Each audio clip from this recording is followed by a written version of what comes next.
And we are live in another edition of the All Gas No Break Sports Show. I am one of your co-hosts, Nicholas Pavona, joined alongside, as always, by my co-host, Andrew Johnson. Johnson, what a Week 7 we just had in college football. A couple of ranked teams facing off against each other, including a top 10 matchup in the Big Ten. We saw a big win for an SEC team that was coming off some bad luck the last couple of weeks, and we had a big head coach movement as well happen in the Big Ten that I'm sure that by now you probably have heard about if you've been living, unless you've been living under a rock, which we'll get to before we go into our AP poll reaction later on in the show as well, going into our mushing hour. But Johnson, a very nice Week 7 and an even bigger Week 8 this upcoming weekend. Yeah, Week 7 had a lot of surprises for us. Teams that we thought had no chance of winning or even being in position at the end of it, at this point of the season, at least for the playoffs, making their case to maybe even be the new faces of these Big Ten programs or these SEC programs. So let's go straight into it.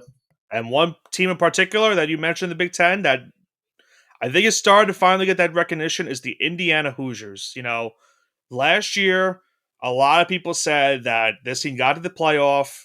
They probably snuck by because they didn't really have to play too many big teams. The only real opponent they played was Ohio State, and they lost to Ohio State during the regular season, and then they got beat down by Notre Dame in the playoff.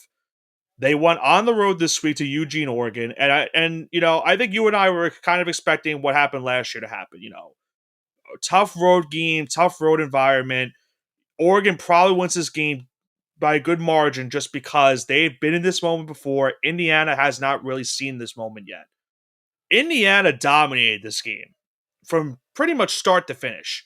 Outside of, this being a one possession game, I think a little bit early in the fourth quarter because of I said Francisco for some reason, Fernando Mendoza throwing a really bad pick six. Indiana was dominating the Ducks on both sides of the ball. And that was something that was pretty scary if you're a Ducks fan, because I don't think they were really expecting this game to be back and forth.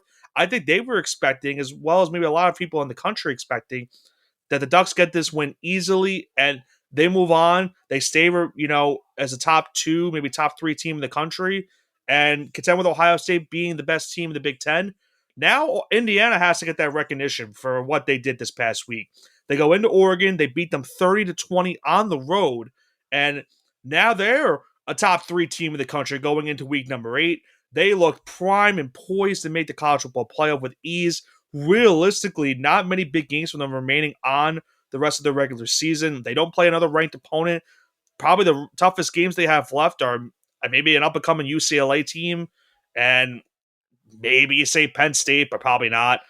I guess I'll just give them the benefit of the doubt because it's in Happy Valley. But regardless, Johnson, this is a major, major victory for Indiana, a university that is not synonymous with their football program, is now starting to become synonymous with where their football program has been heading in these last 2 seasons.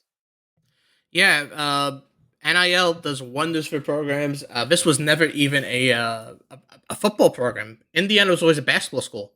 Yeah. Now, the movie Hoosiers and the entire state's culture is enshrined in basketball. And for a team in the Midwest, it's kind of strange that football wasn't the front and center. When you think of Ohio with Ohio State, Michigan with Michigan, Wisconsin with Wisconsin, Iowa with Iowa, et cetera, you'd figure that Indiana, the flagship school, would be a football school, but they've been a basketball school. Now with NIL, they've turned it around the last couple of years, and it's ironic because the formula that the SEC teams invented last year to keep Indiana out of the playoffs as an argument, they're now favored in that formula. So it's crazy how much could change in a year when it comes to perspective. Because let's face it, last year they had a Charmin soft schedule, but this year they've proven their weight is worth gold. So they've had a phenomenal start to the year. I was just kind of making fun of Illinois from losing to Indiana by 53 points.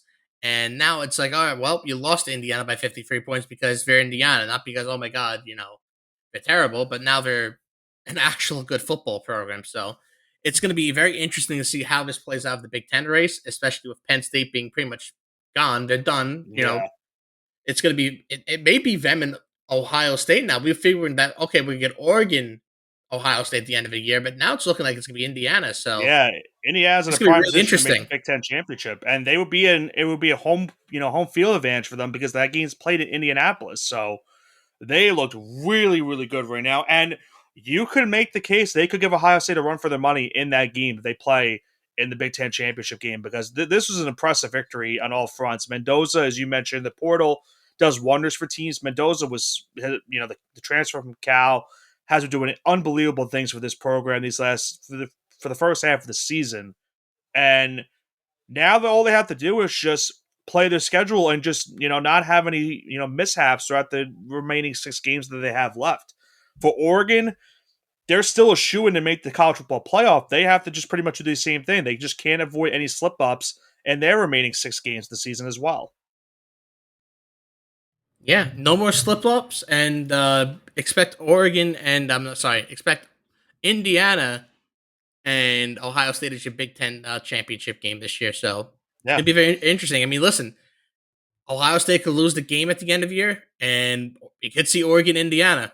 Indiana can go on a couple game losing streak, but it's not as concrete as everyone thinks it is. But just all signs point to Indiana playing in that championship game in a couple weeks. Yeah, and it's crazy to think that that's a sentence considering where Curt Cignetti was 2 years ago. Rebuilding the JMU program and getting them into the media spotlight, and now 2 years later, he's at Indiana and he's got them as the number 3 team in the country in football. This is unheard of. It is unheard of what he's doing right now. Remember, at the rest of the season, Indiana hosts Michigan State, UCLA, Wisconsin, and they're on the road against Maryland, Penn State, and Purdue. A Penn State program that's not punting, a Maryland program that's not too good, and Purdue, well, they're Purdue. So Indiana has a real shot to go undefeated. I think UCLA is their toughest game right now at this point.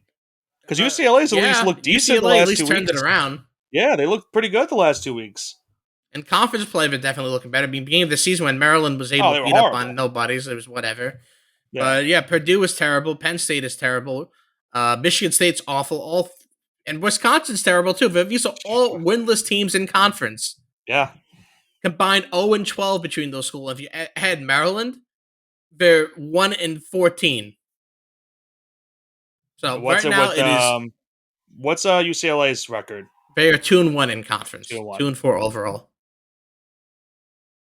Yeah, it's crazy. And he has, you know what? Good for the Hoosiers because they were one of the worst. They were one of the worst teams of college football in terms of being in a Power 5 conference for decades, right? And now they've turned around this program in just 2 years' time, and now they're in the media spotlight. They are right now in a good position to make not only the Big Ten championship game, the college football playoff, but they could even host a college football playoff game potentially too.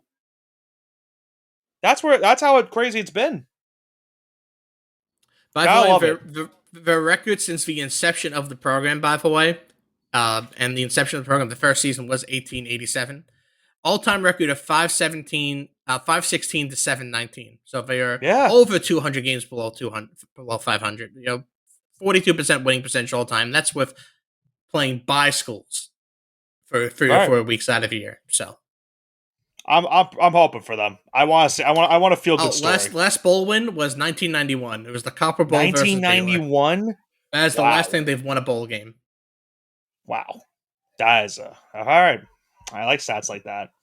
Obviously, they don't like stats like that, but maybe they end that this year in the CFP. As long as they get to that point, they have a good schedule as well. For Oregon, as I mentioned, they'll still be fine. Just don't, I think the biggest game they have left is USC.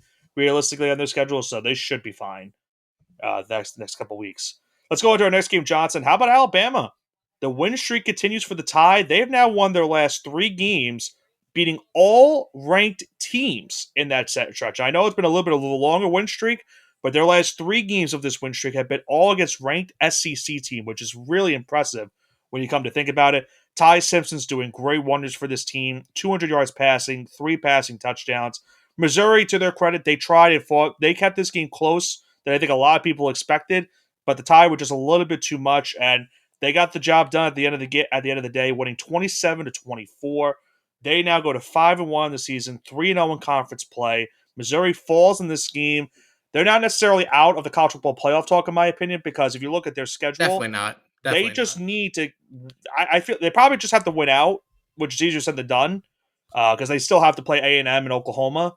And they also play teams like Auburn and Vanderbilt. but they still are in that conversation because of, all the other SEC teams beating up on each other. And the same thing with the Big Ten teams. They were pretty much beating up on each other. We saw what happened with Michigan against USC. That knocked one team out of the playoff picture. And now Missouri still is alive, even despite the loss of this Crimson Tide team. So the age-old question, would they be better if they were still in the Big 12? Because now, because you think they would be better? Like, because here's the thing: when they moved to the SEC in 2012, yeah, I got. If you take this Missouri team, you put them in the Big 12 right now, right? Like this Missouri team, you copy and paste it just in the Big 12, they go undefeated. Right. Let me ask you this question: current Missouri in the SEC, what if you had to guess or even just make an answer for this? What out of all the teams in the SEC, what is their ceiling? Like, are they the third best team, the fourth best team? What would you say they are? Their ceiling? What out of the amount of teams in the SEC, what's the best number they are? Are they? They're not obviously top two. Well, they're not top two, and So let me go team by team, right? Let me just go team by team right now. Yeah, go ahead. All right, so I've obviously not better than Alabama, right? Mm-hmm. So not number one. I don't think they're better than A&M. I don't think they're better than Georgia. I don't think they're better than LSU. Okay. So I think their ceiling is 5. I think you can make an argument that they're better than Tennessee, Oklahoma, Ole Miss, Texas. That's where you say, okay, you're in. I think they're in that group. So I think their ceiling is 5. So would you rather be the 5th best team in the SEC or the best team in the Big 12? And by the way, I think the only way they're this, they have these recruits is because they're in the SEC. So it's kind of like a monkey paw kind of thing. Oh well, I wish we were in the Big 12. Well, then you're not having these. They're not playing these games in the Big 12. You're not getting these recruits. I think the problem is, are they the best team in the Big 12? Because I don't know if they are. I think Texas Tech. They'd be the best team in the Big 12. I think they'd smoke Texas Tech on a neutral field. I think they'd absolutely blow them out. I don't think they would. Texas Tech has really been playing good so far, and I don't know if they were better than Utah. I think that'd be a close game.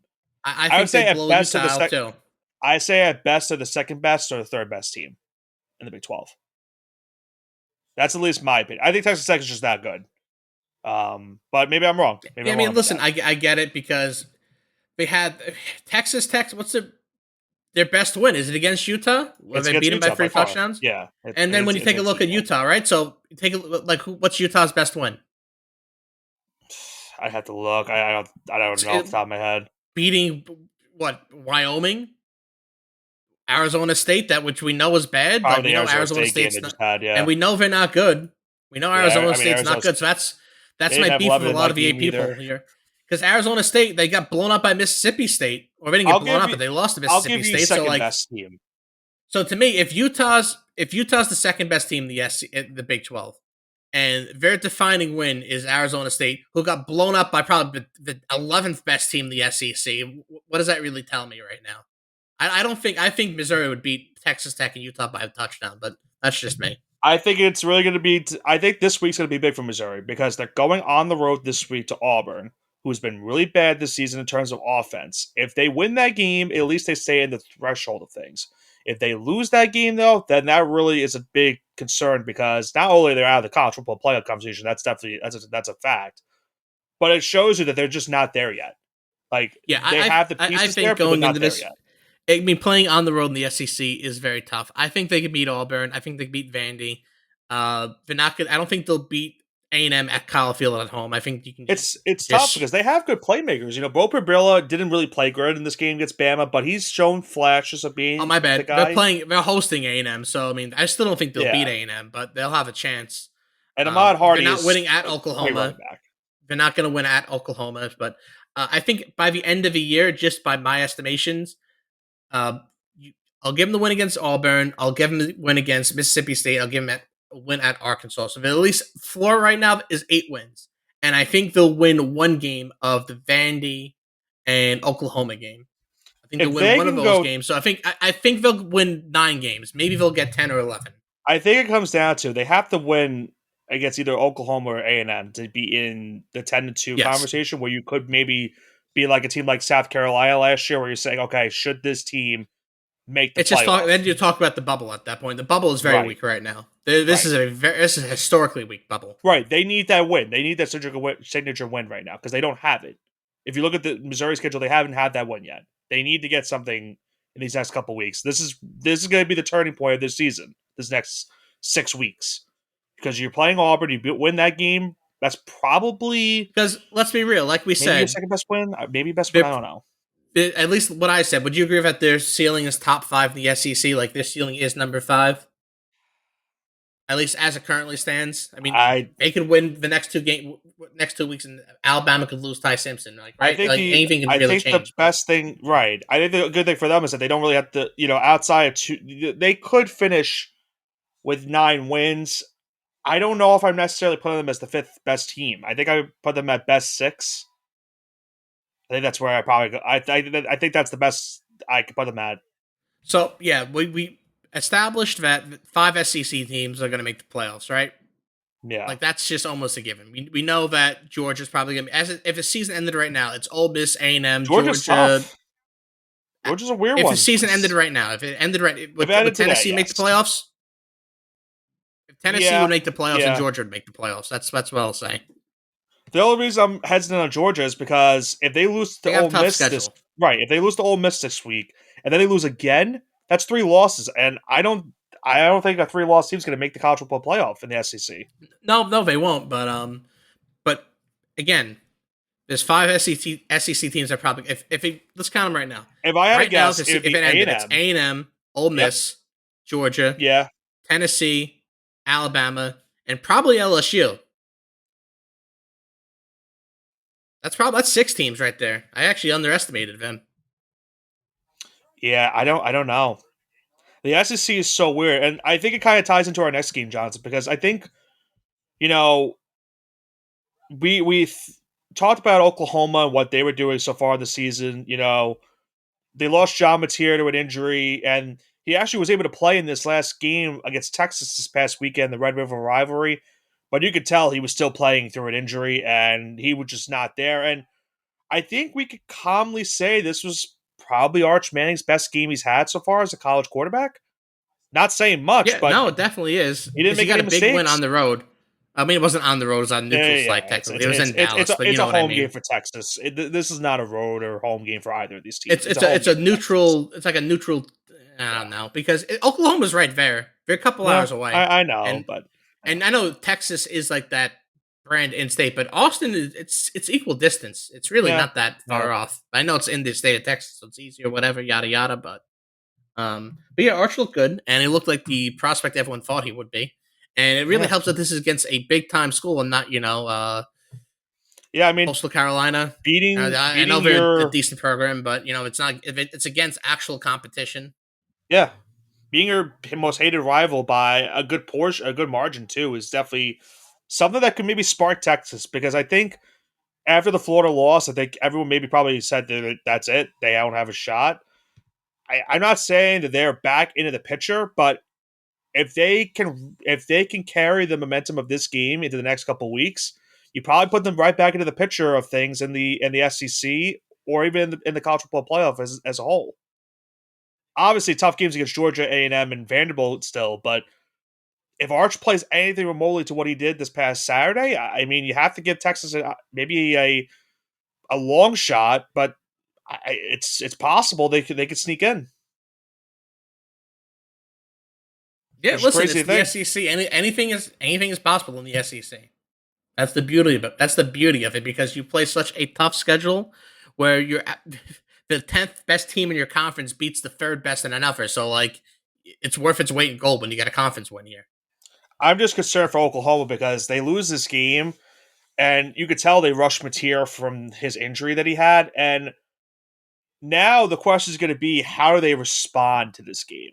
Is Mateer going to play better than he did this past Saturday? Because he did not play good at all, and that could probably be the case of the injury. But as we already talked about, their schedule last week, the last 5 games of the season, as currently constructed, are against all ranked teams in their own conference. And this upcoming weekend, a tough road matchup at South Carolina too. So it's like they're in a weird spot because they could make the CFP for sure, but they've got to find a signature win the next couple weeks to at least give the committee a conversation about them at season's end.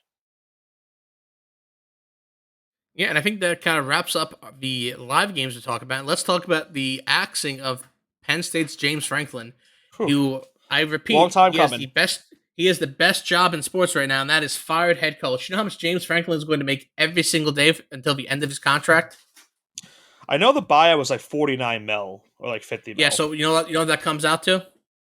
You're better with numbers than I am, so go for it. $20,000 a day. Every day, James Wow. Franklin gets out of bed, goes into his freezer, grabs a pint of Ben Jerry's ice cream, and sits down on the couch with it. He's getting paid $20,000. So I he didn't has know the he's best grabbing job that. in the world right now. I don't know what he's doing, but if I was him, that's what I would do. I would just hang out at this point. Is that what Jimbo Fisher's been doing the last couple years? Yeah, probably. Jimbo's having a great time. He was probably making $40,000 a day. But listen, he is 50. He's 55 years old, 53 years old, somewhere in his early 50s. He's got a Big Ten championship. He had a Yeah. hell of a run at Penn State. He made the playoffs, and if it wasn't for Notre Dame, he probably would have made the championship game. Maybe the national championship game last year, yeah. Yeah, if it wasn't for the Notre late Dame scoring interception at the late interception from Drew Aller cost them. yeah, it's because going into the half, it looks like they were in control, and then early in that fourth quarter, it looks like it was going to be Penn State.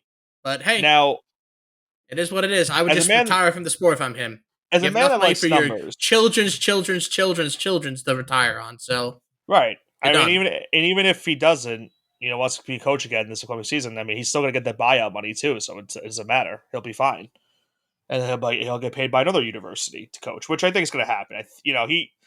I get it. This year, in the last couple of years, were really not great, and especially this year entirely. But he still can build a program up because look what he did with Penn State. Like this was after the whole stuff with the sanctions and Bill O'Brien leaving, and he got them into back to a national spotlight of being that top tier program. They just never got over the hump. That was the problem, and now where they go from here is a interesting choice because there have been names flying around like Kurt Signetti, Matt Rule, to just a couple of big names. I think Signetti, he would be awesome at Penn State, but I don't think he should leave Matt Indiana Rule is just more yet. likely. Matt Rule is more likely. Matt Rule has just revived the dead Nebraska program, so that he's and performing witchcraft over there. and here's the 5-1 reason Nebraska why. Dylan Raiola. Here's the reason why Matt Rule would make sense because the AD for Penn State is, I believe, a former assistant AD or something at Temple. And I don't know if he was there at the time Matt Rule was at Temple, but the Temple ties are there with him and the AD. So it could make sense for Matt Rule maybe to go to Penn State. Obviously, right now, in the grand scheme of things, it's a bigger program right now, football-wise, than Nebraska, even though Nebraska's ranked right now. It's still, the pageantry of, the history of Penn State. You're still looking at that, too. I don't know. It's going to be a next interesting couple of months to see where they go and who they hire because they have to nail the hire. They can't screw it up. I think they probably just wait to the end of the season, don't rush into things, and then, they look at those guys and say, okay, who is going to be the guy that finally gets us over, the teams like Ohio States and the Michigans and now the Oregons and Indianas of the Big Ten? Who is going to get us those big wins in this conference and can finally get us a step closer to maybe winning a national championship for the first time, I think, since the 80s. And the other thing I saw that was crazy about this, too, and it made sense that this happened. We talked about this last week when they lost to UCLA. But now you lose to Northwestern, like you knew was happening there. I don't remember the last time a team was favored by 20-plus points, Johnson, in back-to-back weeks and lost outright. I don't remember that at all. I don't think it's ever happened. I don't think it's ever happened either, and that's why he's no longer coaching Penn State. And some people might feel bad for him, but you just talked about the money he's going to be getting per day and the money he's got in I would general. love to be in his. Yeah. I would love to be in James Franklin's position right now. I would. Yeah, I mean, great position. You should not be feeling bad for the guy. I mean, yes, he probably loved the university and the culture around there, but he's getting paid a lot of money right now, so he's going to be just fine. at the end of the day. But with that being said, Johnson, let's go into our final segment before we go into the mushy hour, and that's talking about the AP poll. I know how much you love talking about the AP poll, Hey, and they got it right this time around. they did. They did. This was a fine AP poll this week. We had a lot of teams dropping from the polls. Teams like Michigan, Illinois, Arizona State, Iowa State, Well, mainly Florida State. the teams I named that shouldn't have been there. So Yes, like that's that's a true. lot better. Those were some of the teams that you did mention last week that should be knocked out. Some of the new additions to the poll we'll get to a little bit. Some of the notable things that happened in the poll, we saw Indiana jumping up to number 3 in the country, which makes a lot of sense after they win over Oregon. A&M moves up a spot. Ole Miss drops down a spot after almost losing to Washington State. Bama and Texas Tech move up. Oregon drops down to number 8. Georgia is now 9. LSU goes back into the top 10 at number 10. We see Notre Dame moving up a couple spots to 13. Oklahoma drops to 14 after the loss to Texas. We saw South Florida making a nice run. They scored 63 points against South Florida last week. Not South Florida, against North Texas. I said the wrong thing. Great win for them. They are looking primed to be that group of 5 team in the college football playoff. We see USC and Texas now back in the rankings. USC beating Michigan by a wide margin, as well as Texas beating Oklahoma by a wide margin. And then Utah, Cincinnati, and as you mentioned earlier, Nebraska rounding out the top 25 for week 7 going into week number 8. Any thoughts on this? Yeah, the only real beef I'm going to have here is if Notre Dame beats USC and let's say Georgia Tech loses and one of these SEC teams lose, which I think they're bound to. You guarantee if Tennessee and Alabama. Yep. So my whole thing is, and if Georgia Tech loses an underdog at Duke, which is crazy. LSU is an underdog against Vanderbilt. So it's very like if Notre Dame beats USC, do I really think they deserve to be in the top 10? No, but they're going to go there. But I'm not, so I can't complain about that yet. I'm not going to complain about a scenario that doesn't exist. Yeah. But yeah, other than that, I think it's fine. Nebraska at 25, Cincinnati at 24. These are, I don't want to say unproven teams, but they're teams that their record is good, but they don't really have those wins to back it up, right? Because Nebraska, Cincinnati no one's. Yeah, go ahead. All these guys have beaten no one special, but it's better than having someone who keeps on getting blown out, like let's say Illinois or Michigan there, and it doesn't really make sense to keep Washington, UNLV, or Navy in there either. So it's just by default, these are the teams that should be there. Right, it's a couple of one-loss teams that are ranked. Utah's one loss being that loss to Texas Tech. Cincinnati, I'm trying to remember off the top of my head who they lost to. I know they beat Iowa State a couple weeks ago. Their one loss on the year was to Nebraska. I forgot about that game at the beginning of the season. Yeah. Nebraska's lone loss was to Michigan, but Michigan now has 2 losses after that big blowout loss to USC this past week. Yeah, but other than that, let's go straight into the mushing hour, Nick, where I just mentioned it. We have number 12, Georgia Tech, going into Duke. Duke is a 1.5-point favorite at home, over under slate at 61.5, and I'm taking G Tech plus 1.5 here because I think they'll beat them outright. I think that's a disrespectful line. This Duke team has burned me, I think, on multiple occasions so far this season. I know the Illinois game for sure they burned me on that game. I'm not necessarily trying to get hurt by them again. I'm going to go with you on this one, too. I'm going to go with Georgia Tech to the points. It's kind of like the model we've been doing this season. If you're going to give me a ranked team on the road against an unranked team with the points, I'm a little concerned, but I'm going to take it most of the time. So I'm going to take Georgia Tech a plus 1.5 as well in this game at Duke. Our next game goes into the SEC. We have number 14, Oklahoma, going on the road to take on South Carolina. Oklahoma, a 5.5-point favorite, 43.5 the over-under. Give me Oklahoma minus 5.5 here. Still no Lenore Sellers, obviously, right? No, Sellers is playing. Oh, he's playing? I don't know, then. South Carolina just isn't good this year. Sellers is playing, but they're just not good. Yeah, well, that's just unfortunate, Ben, because I would have sworn he was still out, to be honest with you. No, it's just they're just not the team they were last year. They lost a lot of talent. Yeah, that's you really hate to see it. Sellers is playing to be the number 1 overall pick in the draft at this point.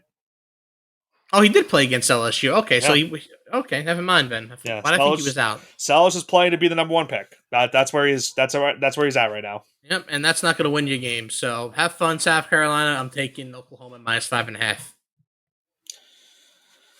This game is weird.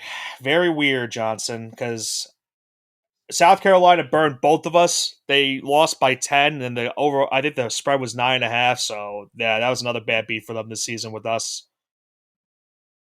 I think for me in this game, looking at it at the end of the day, I think this is going to come down to defense. I'm going to go with the under. It's a really bad under because it's 43.5, but I don't like what I'm seeing right now of the South Carolina offense and Materia Company. They really struggled their last game against Texas. I probably will talk myself out of it and maybe change my pick a little bit in a few minutes, but for now, I'm going to stick with the under in this game. What's our next game? Next game, we have number 16 Missouri going on the road into Auburn. Missouri is a 1.5 point favorite on the road, over under slated at 44.5. Mizzou won by 1.5. Give me the spread here. Right with you on that one. Auburn's offense is really bad.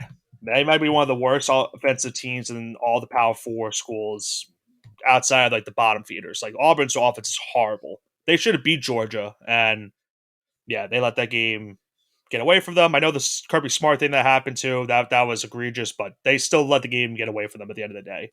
So I'm with you on Missouri minus 1.5.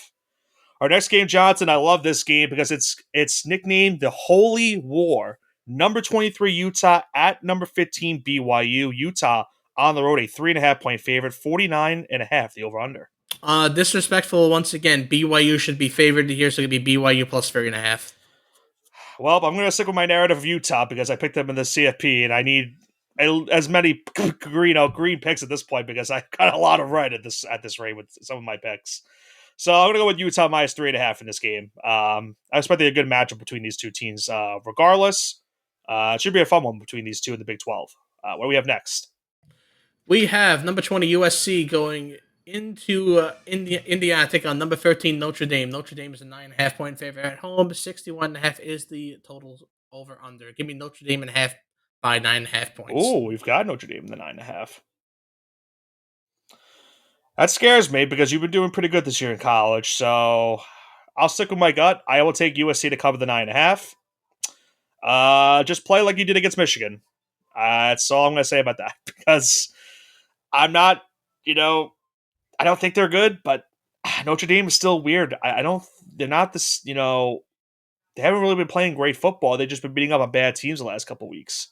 And this is it for them pretty much, Johnson. They have to win this game, and they probably will, unfortunately for you and probably a lot of other people, probably will make the CFP with a win like this. This is probably this is their best chance. They can't afford a loss. So I'll go with USC to cover the 9.5. They need it. Yeah, they need it. Our next game goes us back into the not the Big Ten, the SEC. Number 10 LSU at number 17 Vanderbilt. Vanderbilt, a 2.5 point favorite, 49.5 the over under. SEC teams at home, Nick. Vandy minus 2.5. Ranked SEC teams at home, you gotta take it. Brian Kelly needs this game, Johnson, though. He does. That's why he's not going to get it. He's probably not going to get it, but I'm going to take LSU to cover the 2.5. And I hate it, but Brian Kelly needs it. Will be coaching in Happy Valley by early January. That would be bad. I don't know. I think the streets would riot if that happens. Get your pitchforks ready. Yeah, get your pitchforks ready. I'll go LSU to cover that game. What do we have next? We have one of two more games left. It's last two are SEC matchups. First of being number 11 Tennessee going on the road in the Bryant-Denny Stadium to take on the number 6 Alabama Crimson Tide. They're an 8.5 point favorite at home, and the over/under slate at 58.5. Bama minus 8.5. Tennessee, goodbye to your college football playoff hopefuls. Tennessee is another weird team. I'm going to go with the over again in a Bama game, and I know it hurt me the last time when they played Georgia, but I'm going to go with the over in this one. They nicknamed this game the 3rd October or something? I got to look it up real quick. I should know this off the top of my head. But irregardless, some really good playmakers on both sides of the ball for these two teams. And I think it just comes down to, at the end of the day, these two teams can put up a lot of points. Their defenses have been up and down this season. I expect the offenses to show out in this game. It's the third Saturday in October. It was so easy, Johnson. I couldn't think of it at the top of my head.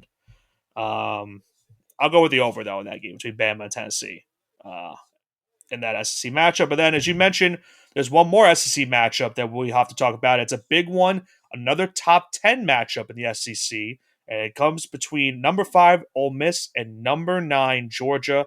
Georgia, a 7.5-point favorite, 54.5 the over/under. Ole Miss needs this plus 7.5. I know I say I take the ranked points at home, but that's really I really have a gut feeling that Ole Miss is going to cover this, and they're higher ranked on the road here. More than a touchdown. It's going to be very hard for Georgia to win this game by more than a touchdown. It's going to be Ole Miss plus 7.5. I think I'm going to be with you on this one because Georgia's not really been impressive.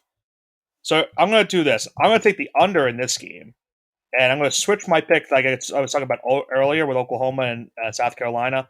I'm just going to stick with you on that one and go with Oklahoma minus 5.5. The reason I take the under in the Georgia game in Ole Miss, Chambliss has been up and down this year too. Last week was a really big imperative note of that because look what happened against Washington State. They were struggling to really do anything in that game. And Georgia's defense has, outside of the Tennessee game, has been all right this season.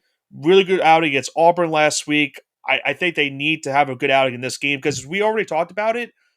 They can't afford to lose this game. Ole Miss doesn't get necessarily, hurt if they lose this game.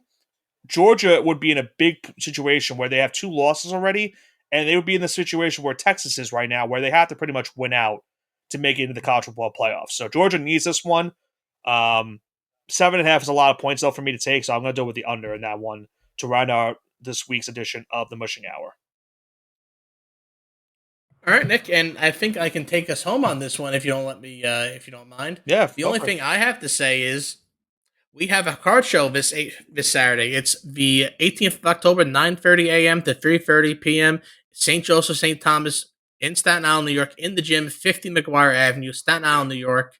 Again, that's St. Joseph St. Thomas, Saturday, October 18th, 9:30 a.m., 3:30 p.m., 50 McGuire Avenue. There's going to be giveaways, sports cards, and autographs signed by the one and only New York Giants Super Bowl champion Stephen Baker. If you remember him from the 90s and the 80s, Stephen Baker's going to be there signing autographs, taking pictures. He'll be there starting at 10:30 a.m. That's a new note that we didn't have last week. Yeah, new note because he just announced a couple days ago. So very nice. Join us to talk about sports cards, maybe make a purchase, and see Stephen Baker. Okay. Well, I'm so looking forward to that on Saturday. Should be a fun one. And, if you're there, you can watch us react to some of the college football scores as well that are going on throughout the day. I'm sure we'll be following along some of the big action that will be happening around the 12 o'clock kickoffs and maybe a little bit of the 3:30 kickoffs as well on Saturday. Should be a fun one. But that's going to do it for this week's edition of the All Gas No Break Sports Show. Another loaded slate in college football this upcoming week, number 8. A couple of ranked matchups between 2 ranked teams. You have Utah and BYU, USC and Notre Dame, LSU, Vanderbilt, Tennessee, Alabama, and rounding it out with Ole Miss and Georgia. Going to be a fun one on Saturday, and we'll have to recap all of this madness that will happen here on the show next week going into week number 9. For Nicholas Mavona and Andrew Johnson, this has been the All Gas No Break Sports Show. Have a great rest of your week.